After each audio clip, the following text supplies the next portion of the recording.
Chief Meteorologist Tara Lane here to be able to talk about today's conditions. And Tara, those winds, they easing up just a bit, are they?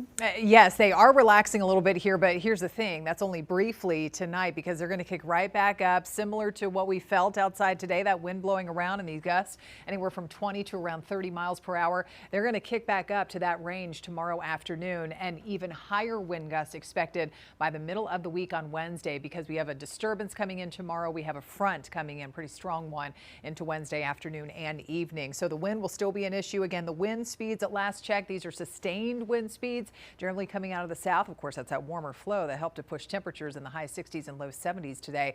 Oh, they're still around 5 to 15 or so miles per hour, generally calm conditions up there in the mountains.